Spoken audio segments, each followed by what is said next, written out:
Brooklyn Middle School. Well, good morning, everyone. I'm sorry. There's a tradition around where I come from, the state of Delaware. When there's a governor in the room, you got to stand up. And your governor's here, and I wanted to say hi to him. So thank you, Governor, for being here. It's a wonderful Thanksgiving tradition here at the White House. There's a lot to say about it, but it's chilly outside, so I'm going to keep this short. Nobody likes it when their turkey gets cold.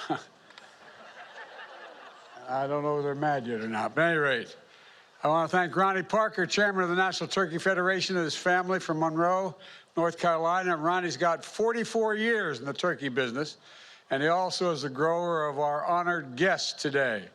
And Lexi, he got a lot of help from Lexi, our fourth-generation member of the ranch where the turkeys were raised and prepared for this very day. They don't know what the verdict, I'm not sure of the verdict yet, but we're going to find out in a minute. They listen to a lot of music, I'm told, in order to prepare for the crowd noise today. That's real hard work. And they interacted with the children to show their softer side. Sounds like another flock hoping to come to Washington in 2024. Look, we're joined by another special guest, and that is for what is the largest national turkey presentation ever held at the White House. My dear friends, I can introduce them again, Roy Cooper and First Lady Kristen Cooper here. Truly fantastic leaders. Say hi, man. We're also joined by Congressman Dan Bishop. Where are you, Danny? Hey, Dan, welcome. Great to see you here. Thank you.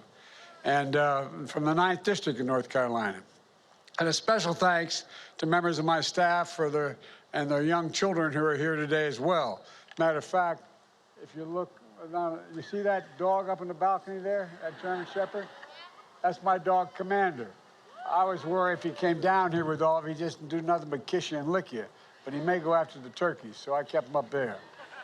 But we're joined by another group of kids, as I said, from students from Brooklyn Middle School. The reason they're here in Washington, the reason they're joining us today is, you know, they were invited a couple years ago to come, but because of COVID, we couldn't have it. So I'm glad you guys came this year. Thank you very, very much for coming. And we're also joined by students from the 4-H programs of Virginia and Maryland and the folks from the National Future Farmers of America. I want to thank them for being here as well. But before I gobble up too much time, I didn't mean to get started, man. Don't start on it. And by the way, that's my grandson, Bo, up there, and my granddaughter. Don't let him jump. At any rate, you know, we got to get on with this. First of all, the votes are in. They've been counted and verified. There's no ballot stuffing. There's no foul play. The only red wave this season is going to be a German Shepherd Commander knocks over the cranberry sauce on our table. That will cause... They are big turkeys, aren't they? My fellow Americans, please welcome the 2022 National Thanksgiving Turkeys, Chocolate and Chip. I tell you what, man. They can go wherever they want. Of course, chocolate is my favorite. Chocolate is my favorite ice cream.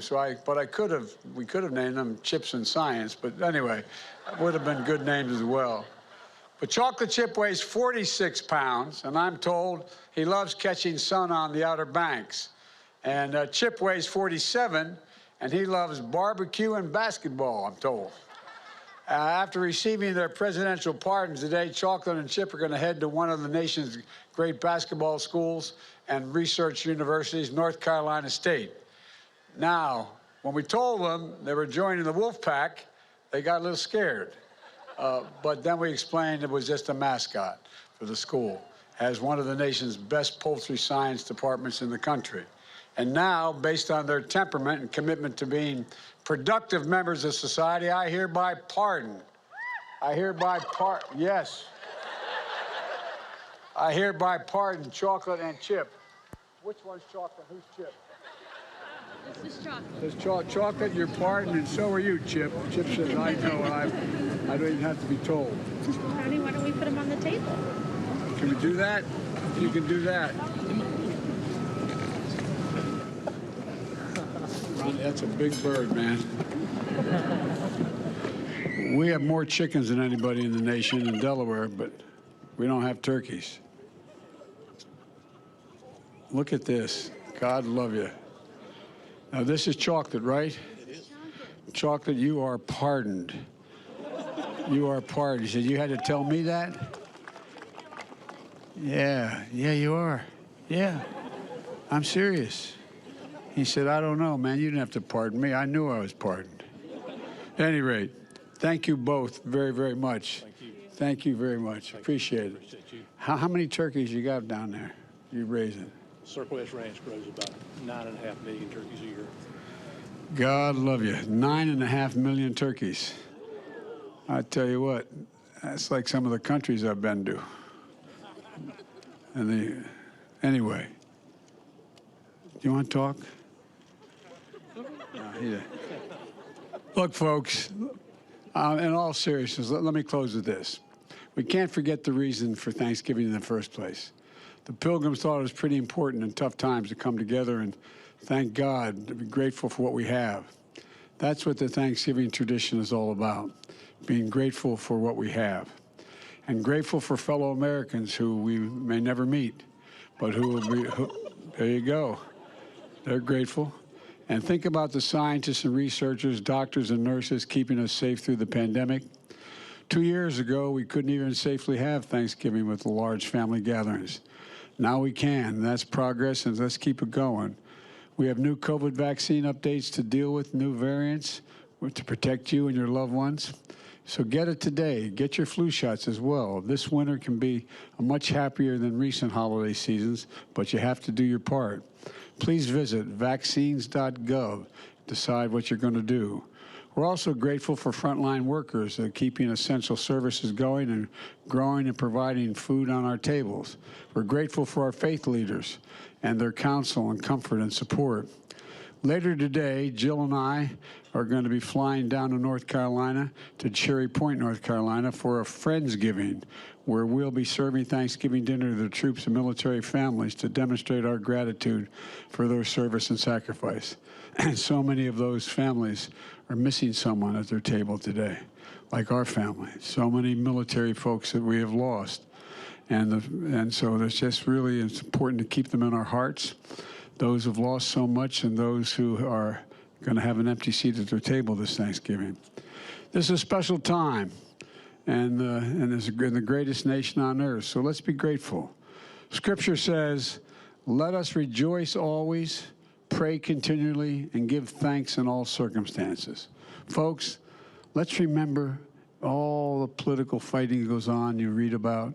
Let's remember one thing. This is the United States of America. The United States of America. There's not a single solitary thing beyond our capacity as a nation. Nothing beyond our capacity if we do it together, united. United. You picked two great turkeys. From the Biden family to all of yours, happy Thanksgiving, and may God bless you all, and may God protect our troops. Thank you all for being here. Hi, everyone. George Stephanopoulos here. Thanks for checking out the ABC News YouTube channel. If you'd like to get more videos, show highlights, and watch live event coverage, click on the right over here to subscribe to our channel. And don't forget to download the ABC News app for breaking news alerts. Thanks for watching.